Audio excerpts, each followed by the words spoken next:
अनीता चौधरी हत्याकांड से जुड़ा मामला, पुलिस टीम पहुंची तैयब अंसारी के घर। तैयब अंसारी को अपने साथ लेकर पुलिस पहुंची है। तैयब अंसारी की मौजूदगी में सर्च ऑपरेशन शुरू हुआ है। पुलिस को कुछ महत्वपूर्ण सुराग मिलने की उम्मीद है। कमला नेहरू नगर में अंसारी का मकान है। सरदारपुरा में अंसारी का ऑफिस है। सभी जगह सर्च ऑपरेशन से राज खुलेगा। अनीता चौधरी से कनेक्शन का राज खुलेगा तो बहुचर्चित अनीता चौधरी हत्याकांड।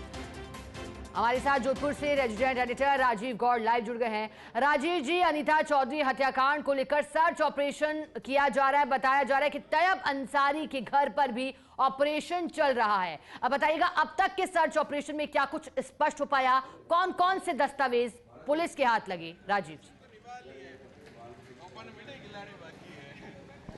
देखिए शिखा, आप बताना चाहेंगे कि इस पूरे मामले को लेकर पुलिस अब तक चक्कर गिन्नी बनी हुई है। जब तक गुलामुद्दीन नहीं मिलता तब तक खूब सारी परेशानी। आप देखिए कि इस वक्त खुद तैयब अंसारी के साथ में जो पुलिस की टीम है, उसका जो कमला नेहरू नगर का मकान है 96 लाइट जो यहाँ पहुँची है, और पहुँच करके आप अंदर से देख भी सकते हैं कि तस्वीरें जो हैं वो कहीं ना कहीं जुड़ता नजर आ रहा है। देखिए एक समानता देखिए, तैयब अंसारी की पत्नी का नाम भी आबिदा, और दूसरी तरफ अगर गुलामुद्दीन की पत्नी का नाम देखें तो भी आबिदा। अब गुलामुद्दीन का जो कनेक्शन जो है, वो उसका जो मोबाइल मिला है जिसमें सिम गायब है, उसमें कहीं को कनेक्शन मिल चुका है। उसकी पड़ताल हुई है, सीडीआर की जांच हुई है, और आप देख सकते हैं कि किस तरीके से सहयोगी भवन सिंह आपको तस्वीरें दिखाने की कोशिश करें। आप देख सकते हैं कि पुलिस की जो टीमें हैं वो लगातार, देखिए पुलिस के लिए चुनौती हो गई है। जब तक गुलामुद्दीन पकड़ में नहीं आता है, जब तक कहीं ना कहीं जिस तरीके से जो मामला चल रहा है, और कोशिश भी करता है। अंदर क्या चल रहा है सर?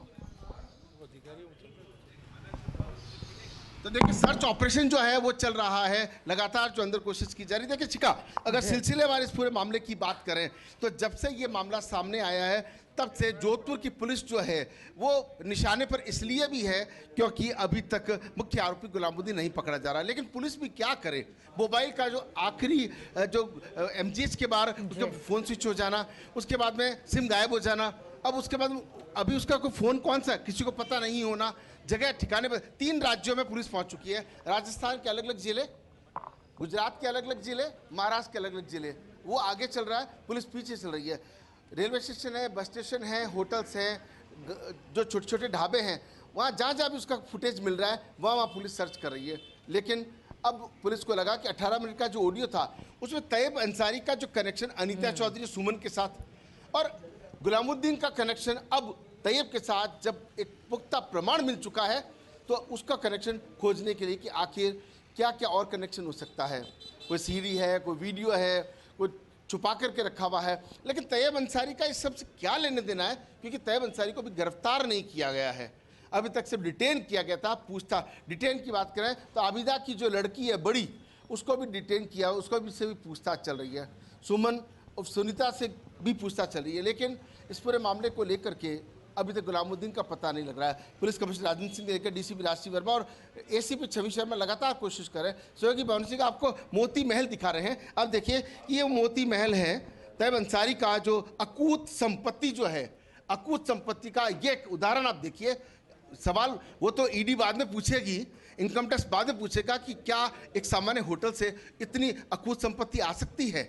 कहीं ना कहीं कई सारे राज भी खुलेंगे, और ऐसे कई सारे राज खुल सकते हैं, क्योंकि जो कनेक्शन है तैयब अंसारी के कनेक्शन की लिस्ट अगर देखी जाएगी, मोटे मोटे VIP हैं। जोधपुर के कई IPS हैं, IAS हैं, कई सारे जुडिशरी से जुड़े हुए रिटायर्ड पर्सन्स हैं, उनके भी नाम सामने आ रहे हैं। डॉक्टर हैं, वकील हैं, कई नामी चैनल्स के पत्रकार हैं, उनके भी जो कनेक्शन जो है वो तैयब अंसारी के जो सामने आ रहे हैं। तो तैयब अंसारी जोधपुर के अंदर जिस तरीके से अपनी हैसियत रखते हैं, उस हैसियत में सब लोग उनसे क्यों कनेक्टेड थे। क्या कोई कॉलोनी काटी थी, क्या किसी को फ्री में कुछ दिया था, ये सब तो जब बाद में राजफाश होंगे। लेकिन तैयब अंसारी के घर पुलिस का पहुंचना, सर्च ऑपरेशन चलाना, और अंदर अभी जब वो आए थे अपना मुंह छुपा रहे थे। आप सोचिए कि खुद के मोहल्ले में, खुद के घर पे अगर कोई व्यक्ति चेहरा छुपाता हुआ चल रहा है, कहीं ना कहीं दाल में कुछ काला है। काला कितना है भूमिका कितनी है, ये तो प्रमाण आएंगे तब पता लगेगा। हम तो फिलहाल आरोपी भी नहीं कह सकते, क्योंकि अभी फिलहाल हिरासत में लेकर के पुलिस कोई भी शख्स सुबह छोड़ना नहीं चाहती है। और देखिए एक बार फिर से शोभन सिंह आपको बाहर की और अंदर की तस्वीर दिखा रहे हैं। यहाँ पर जिस तरीके से जो पड़ताल चल रही है, सर्च ऑपरेशन चल रहा है, पुलिस की टीमें जो है वो लगातार सर्च ऑपरेशन चला करके इसी कोशिश के अंदर है कि कहीं ना कहीं कुछ ऐसा मिल जाए जिससे कड़ी से कड़ी जोड़ी जा सके। जी राजीव जी, जैसा कि आप बता रहे हैं, तैयब अंसारी बड़ा नाम रसूखदार, और अब जब सर्च ऑपरेशन पूरा होगा तो परत दर परत ये मामला और भी जिस तरह से इसको लेकर सूचनाएं मिल रही हैं और जिस तरह से संदिग्ध स्थितियां बताई जा रही है मामले को लेकर, हो सकता है पटाक्षेप हो। बहुत शुक्रिया राजीव जी आपका साथ जुड़ने के लिए, पूरी जानकारी के लिए। आगे बढ़ेंगे इसी से जुड़ा। जोधपुर में अनीता चौधरी हत्याकांड मामले का मुख्य आरोपी गुलामुद्दीन पुलिस की गिरफ्त से दूर है। गुलामुद्दीन का मोबाइल भी स्विच ऑफ आ रहा है। पुलिस की कई टीमें आरोपी की तलाश में दबिश दे रही है। रेलवे स्टेशन, बस स्टैंड और होटल्स पर लगे सीसीटीवी फुटेज खंगाले जा रहे हैं। पुलिस राजस्थान, गुजरात और महाराष्ट्र में तलाश कर रही है। गुलामुद्दीन की पत्नी आबिदा और बड़ी बेटी से पूछताछ की जा रही है। मृतका के परिजन और समाज के लोग आरोपी की गिरफ्तारी की मांग कर रहे हैं, धरना प्रदर्शन कर रहे हैं गिरफ्तारी की मांग को लेकर। पुलिस के नोटिस देने के बावजूद परिजनों का सहयोग नहीं मिल रहा।